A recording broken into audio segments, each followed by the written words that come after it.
Welcome back to JDM Legends, presented by Turn 14 Distribution, where today we're obviously doing a pretty serious interior overhaul.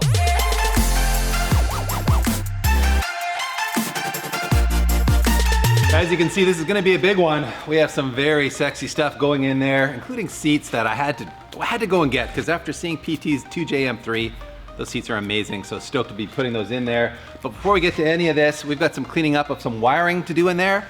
So let's just jump in there and get to work. While Dave works on pulling the seats out of this thing, I am going to tidy up the mess that we have here.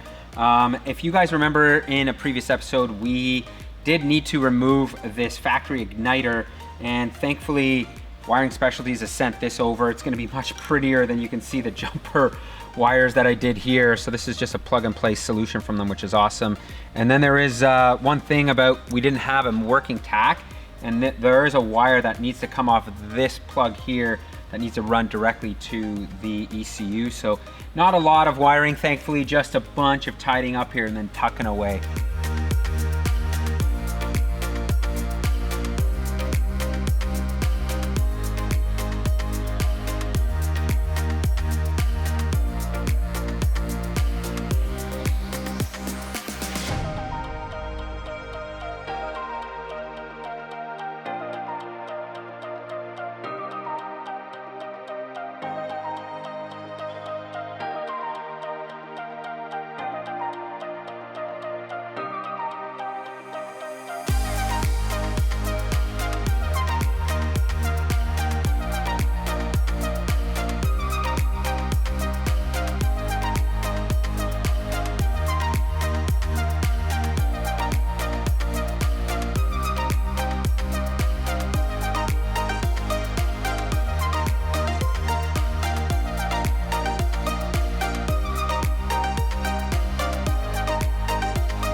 And that did not go as I expected. I had this grand idea that I would have tucked all the wires and nicely looped them, zip tied them, but you guys don't want to see the mess that I left underneath here.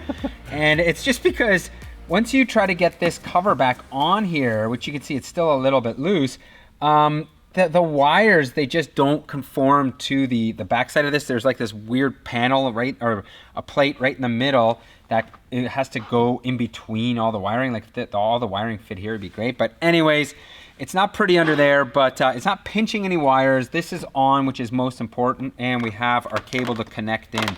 So I'm gonna call this a success despite what it looks like underneath. Over on my side, things have not gone much better. In fact, I would say they've gone worse. And that's because this power seat does not want to move forward and backward. The seat back will move forward and back, but the base will not slide forward and backward, which we need to get at the 2 bolts at the back.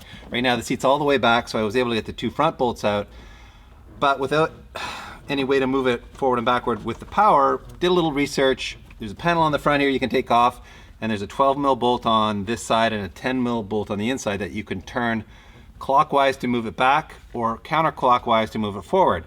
However, when you turn them counterclockwise, the nuts just come loose. You can see right now it's loose because the nuts are off, but it wasn't turning the actual motor and moving the seat forward. It was just backing the nut off. Did a bunch more reading on it. Seems to be a very common problem. Some guys use like a red Loctite on there to hold the nut on so that when you turn the nut counterclockwise, it doesn't take the nut off. It actually turns the shaft to move the seat. Other guys just reach underneath from the back and use a little gear wrench under there and claim it in an hour or 2 you could have the seat out. That's crazy. Which I've now resorted to because I wasn't keen on the whole Loctite idea up here.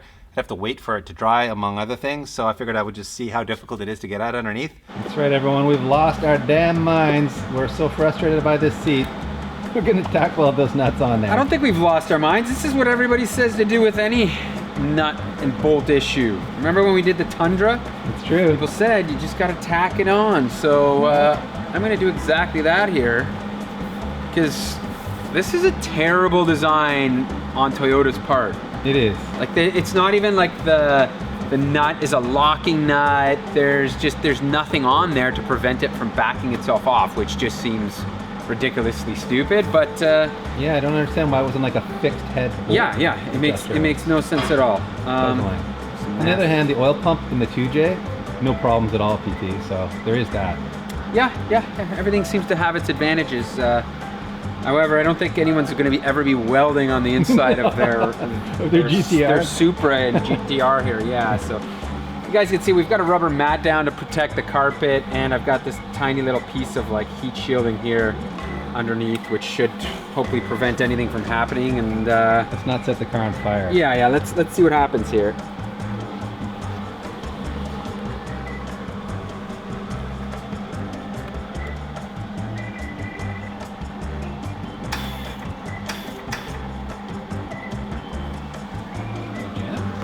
It's not grounded.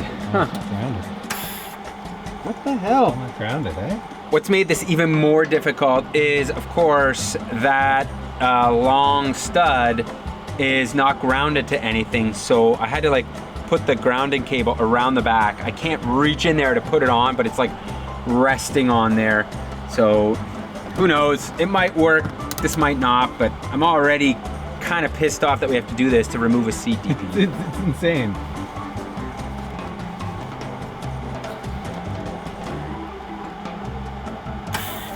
Ah, it's not grounded. Man, this is so frustrating. Like, look at, oh my God, man. There's no way, and I can't see what I'm doing here. I mean, I can try the gear wrench method. I got those rear covers off. I don't know.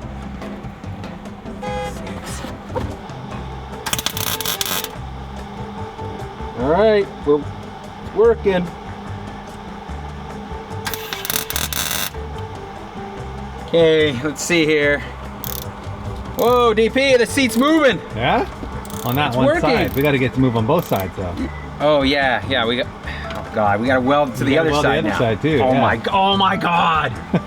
Okay, with this one here, I can't even get my head in here with a mask on, so I'm just gonna do the old close the eyes trick and hope that I booger this on here properly. So, oh, not grounded either. Back to the reach around grounding method, I see. Yeah, I think. I never thought I'd be able to use the term reach around in a technically accurate way, but there you go, everyone. Yeah, that was actually the reach around grounding method. And it's like even more difficult to see on this side, but I think I'm on it. So let's try again here. Okay. All right, take two. Safety squint engaged. Nope. Nope. Take 400.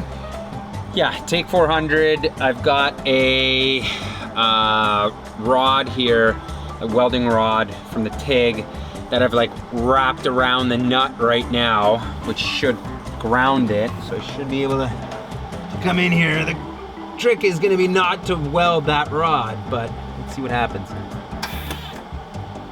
Thought about it. No. It's not. What's going on here? It's like heating it up, but it's not doing anything.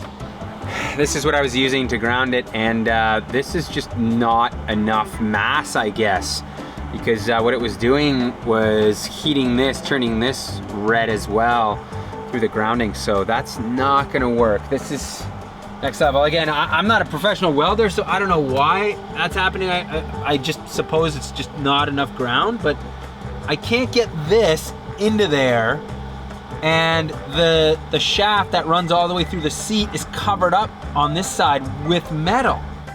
Well, I gave up on that idea and decided just to reef on that side to tighten it as tight as possible, and sure enough, it seems to be working because it's holding, and you can see I'm moving the seat both sides here. So I'm gonna continue to do this. As soon as I feel resistance on that side, I kind of stop and then go backwards and forwards. Yeah, it is moving the seat. It's gonna work. This is gonna work. We just had to weld this side on here. I can see. What a disaster though. We've lost too much time to this DP. Seriously, it's been like 2 hours of our I day know. wasted on removing one seat. All right, well, That's it. All the excitement is over. We should be able to remove the seat now. Let's move on to Unexpected treasure unearthed from underneath the driver's seat here. This mystery box just held down with like a Velcro strap and a couple of metal brackets that they jammed through the carpet. There's no way this is OE. And Oh man. could it be OE? Like, it doesn't make sense to me that they would jam brackets and use like this Velcro strap down. There's no I way don't know, that's, man. I can't. That box kind of looks But OE. it's a nice metal box, but it doesn't say Toyota or anything on it. Yeah. I don't know, man. This doesn't feel OE to me. And like the harness has this weird red 129 label on it. Yeah. I don't know. Oh, you know what? This almost looks like an antenna wire on here. Pete. Yeah, that does. That's an antenna wire. Could this be like some kind of a signal amplifier? Give the carpets a quick vacuum and clean up, and they're looking much better. And I Googled what this strange box is. Turns out it's a dealer option in Japan for power locks, which get programmed to the original key. However, we have your garden variety non-original key here, and further Googling suggests you can't really program a key to use this again. So this thing is a relic at this point, but we're not going to do anything about it. We're just going to leave it there because we don't want to like chase the wiring up in here and potentially cause a problem. So it'll just live under there forever as a relic of a bygone era. Also have a huge amp here on the passenger side floor, which I think is standard. Anyway, the next thing we're going to change out is the emergency brake handle here, which you can see has a very high quality electric tape job on here. I must say, whoever did it, Somebody, yeah, wrapped it tight. wrapped it tight, and they got like a nice pattern to it. It's like, it reminds me of taping a hockey stick, but luckily for us, local Supra guy Rob had this kicking around in his stash. Rob is the same guy with an automatic Supra that let us take his car for a drive when we were trying to diagnose what was wrong with the ECU in our automatic Supra. So thank you, Rob. This thing, it looks to be like basically brand new. It's kind of in remarkably good condition. So let's bolt this in here and lose this wonderful electric tape job. Time to install this new Toyota S8 Ultra head unit. This is our go-to Android-based head unit these days. It's what I run in the Flexus, and it works remarkably well. It has wireless Bluetooth connectivity. It's got Apple CarPlay. It's got that other stuff that you Android guys use, and it just works. And it's got really quick operating system too, so it loads up quickly.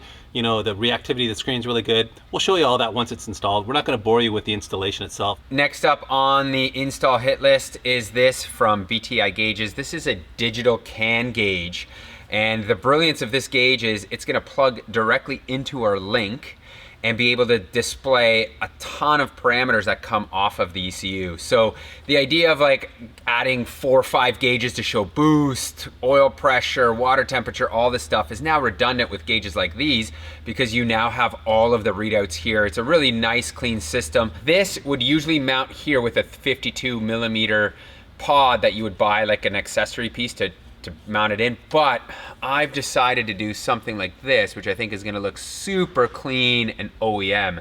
So I'm gonna get to working on that. Another thing I should note, this thing does not require any type of wiring or splicing into the power and ground wires. It literally, this plug right here goes into the Link ECU CAN system. This plugs into here, and then this plugs into the gauge and you're done. So it's so simple, super clean, and I think it's gonna work really well to give us any type of parameters we wanna see. Now to mount this gauge in here, if you guys recall or don't know, this is a fresh air vent. So what I did is I actually just popped this piece out and I used the back side here. You can see this fits ironically up perfectly into here, and it usually is, it's too thin as without this rubber piece. This is out of an old gauge pod that I found, and man, it works perfectly. I thought I was gonna have to like figure out a complicated mounting solution, but this fits up in here as such, which is perfect. And now I can take this and then slide it back into here, clip this into place, and you'll see in a second, this will be mounts up flush and it's straight. Like, look at that. I don't think I could have come up with a better solution. and you can push all the buttons. It's straight. Like, how good is that? Unfortunately, I don't know for anybody out there trying to replicate this where you're gonna find this little rubber piece to mount this up as such, but it came out of a 52 millimeter gauge pod, so that might help you out. Anyways, now I can get this all mounted up, and I'm excited to see how this thing looks.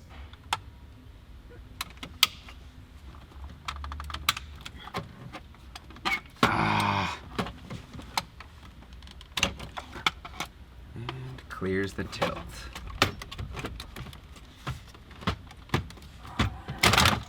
It's all warped.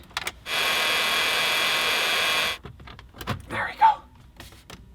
There it goes. Yes. Damn vent.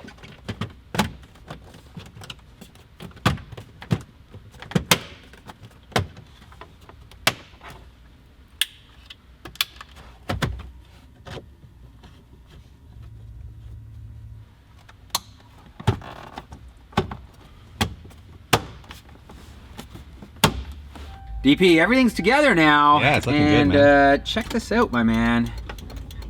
We do have, look at that, super cool, that BTI. Come on now, swing on by. Music.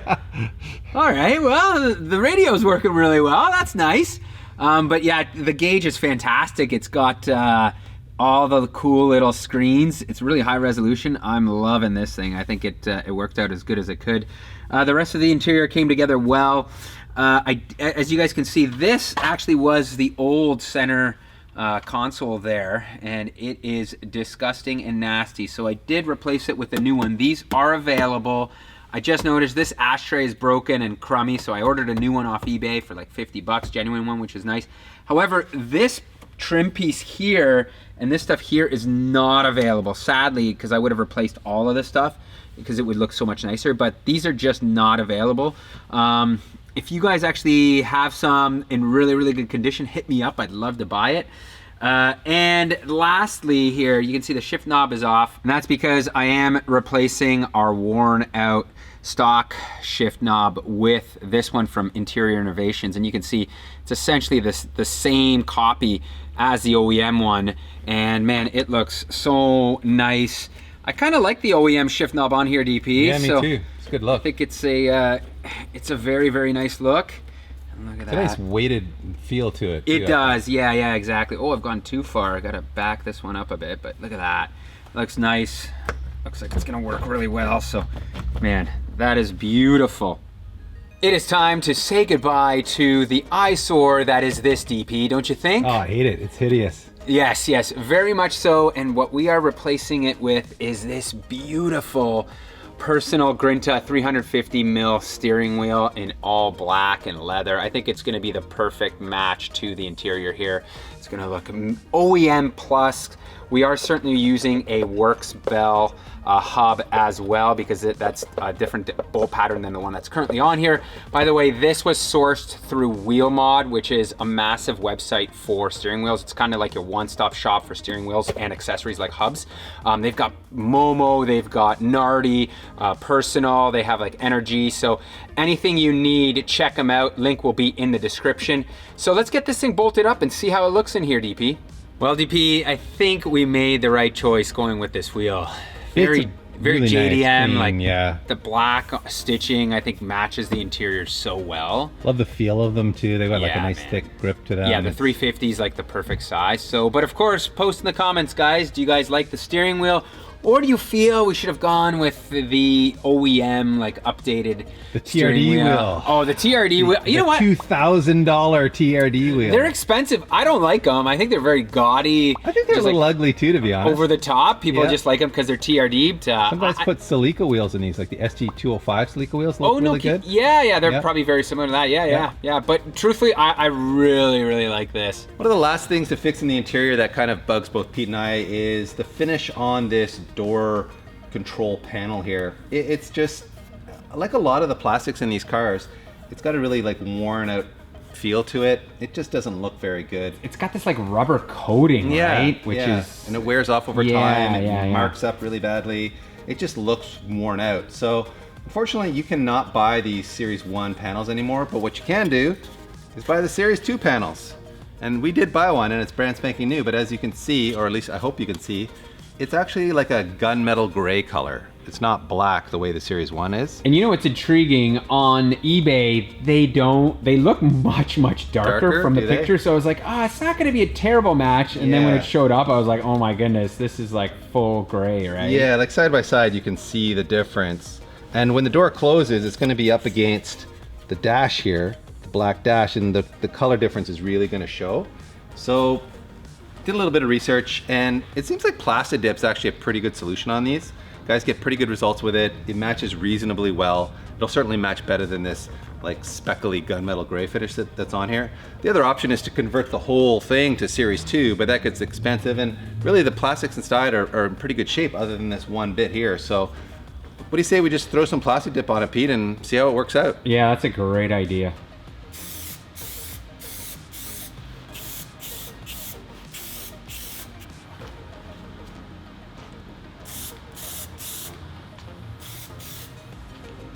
Quick coat of Plastidip, and this thing is looking remarkably good. First of all, the finish on it is nice and smooth. Sometimes Plastidip I find has a bit of a, I don't know, like a slightly dimply texture to it, but that turned out really good.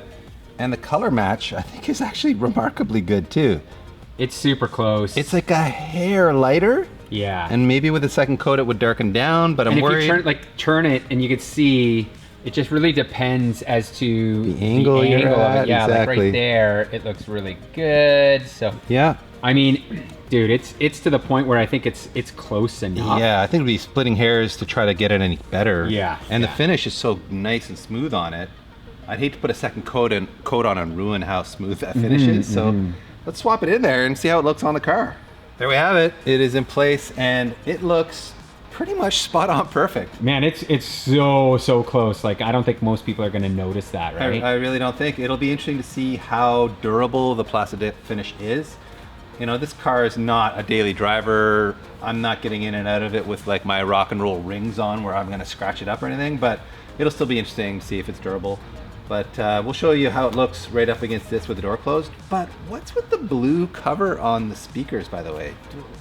Is that just like a stylistic choice on Toyota's part, or is this fade? I think those match the seats. So if you look at the seats kind of have a little bit of a bluish tint to them. So that's what they were going after. Kind of maybe makes the rear seat covers make sense, since those center sections are kind of a bluish tint too, but that's a question for another day. Anyway, let's close this door and show you how it looks up against the dash.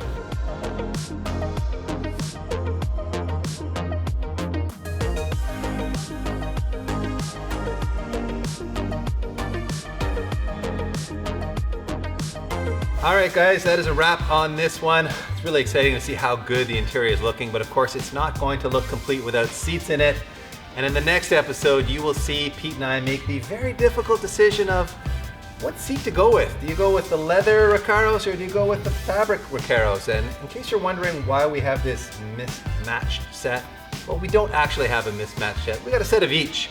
So we're suffering some severe first world problems here, having to make the difficult decision of fabric versus leather.